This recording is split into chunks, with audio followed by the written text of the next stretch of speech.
2024 May മാസത്തിൽ നേപ്പാളിൽ cabinet മിനിസ്റ്റർമാരുടെ ഒരു മീറ്റിംഗ് ഉണ്ടായിരുന്നു.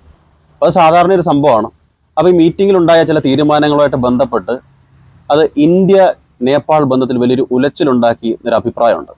അപ്പോൾ എടുത്ത തീരുമാനം എന്താണെന്ന് ചോദിച്ചു കഴിഞ്ഞാൽ മറ്റൊന്നുമല്ല, നേപ്പാൾ 100 രൂപ നോട്ട് ഇറക്കാൻ തീരുമാനിച്ചു.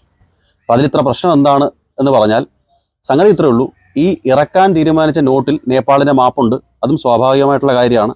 പക്ഷേ ഈ നേപ്പാളിൻ്റെ മാപ്പിനകത്തിൽ നമ്മുടെ രാജ്യത്തെ 2-3 സ്ഥലങ്ങൾ ഉൾപ്പെടുത്തിയിട്ടുണ്ട്. അപ്പോൾ ആ സ്ഥലങ്ങളുടെ പേര് ലിംപ്യാതുര, ലിപ്പുലേക്ക്, കാലാപാനി തുടങ്ങിയ സ്ഥലങ്ങളാണ്.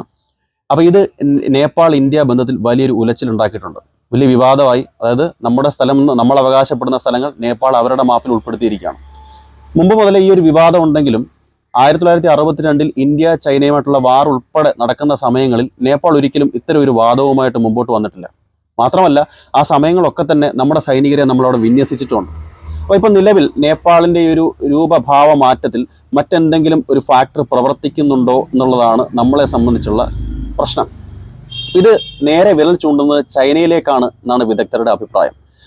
എന്നാൽ ഈ ചൈനയുടെ ഇപ്പോൾ ഉണ്ടായ ഈ ഒരു ഭാവമാറ്റം നേപ്പാളുമായി ചേർന്നുകൊണ്ട് ഇന്ത്യയെ കുത്താനൊന്ന് ശ്രമിച്ചിട്ടുണ്ടോ എന്നുള്ളത് കുറച്ച് വർഷങ്ങൾ പിന്നിലേക്ക് നമ്മളെ കൊണ്ടുപോകുന്നുണ്ട്. 2013 ചൈന ഒരു ഇനിഷ്യേറ്റീവുമായിട്ട് മുമ്പോട്ട് വന്നു. ബെൽറ്റ് ആൻഡ് റോഡ് ഇനിഷ്യേറ്റീവ് എന്നാണ് അതിൻ്റെ പേര്. അല്ലെങ്കിൽ മുമ്പ് അതിനെ 1 ബെൽറ്റ് 1 റോഡ് എന്നും വിളിച്ചിട്ടുണ്ട്. അപ്പോൾ ചൈനയുടെ എക്കണോമിയായിട്ട് ബന്ധപ്പെട്ട് ഒരു വലിയ കുതിച്ചുചാട്ടമായിരിക്കും ഈ ഡ്രീം പ്രൊജക്റ്റ് എന്നാണ് പറയുന്നത്. 100 കണക്കിന് രാജ്യങ്ങളുമായി ഏഷ്യ, യൂറോപ്പ്, ആഫ്രിക്ക തുടങ്ങിയ കോണ്ടിനെന്റുകളെ ബന്ധിപ്പിച്ച് ലാൻഡ് വഴിയും മരിടൈം വഴിയും ഒരു റൂട്ട് സാധിച്ചെടുക്കുക എന്നുള്ളതാണ് ചൈനയുടെ ഉദ്ദേശം. അതിനുവേണ്ടി $ട്രില്യൺസ് മുടക്കാൻ തയ്യാറായിട്ടാണ് ചൈന നിൽക്കുന്നത്. അപ്പോൾ ഈ ഒരു പ്രൊജക്റ്റിൻ്റെ ഭാഗമായിട്ട് ഇന്ത്യയുമായിട്ടുള്ള പ്രശ്നം എന്താണ് എന്ന് ചോദിച്ചു കഴിഞ്ഞാൽ ഇന്ത്യ ഈ പ്രൊജക്റ്റിന് എതിരാണ്.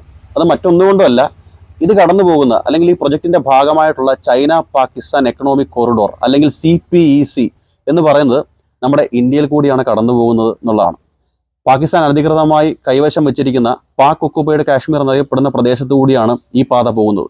നമ്മുടെ പ്രധാന എതിർപ്പിൻ്റെ കാരണം ഇതുകൂടിയാണ്. മാത്രമല്ല ഈ ഒരു നെയ്ബറിംഗ് റീജിയൻസിൽ മറ്റെല്ലാ രാജ്യങ്ങളും ഉൾപ്പെടുന്നുണ്ട് ഈ പ്രൊജക്റ്റിലെങ്കിലും ഒരേ ഒരു ഇന്ത്യ മാത്രമാണ് ഈ പ്രൊജക്റ്റുമായി വിമുഖത കാണിച്ച് മുമ്പോട്ട് വരുന്നത്. അപ്പോൾ എന്തായാലും ഈ ഒരു വിവാദം മുമ്പിലേക്ക് എങ്ങനെ പോകും, നേപ്പാളുമായിട്ടുള്ള ഇന്ത്യയുടെ ബന്ധത്തിൽ എത്രത്തോളം പ്രശ്നങ്ങൾ ഉണ്ടാക്കും എന്നൊക്കെ ഉള്ളത് വരുന്ന വീഡിയോകളിൽ നമുക്ക് കാണാം. Thank you.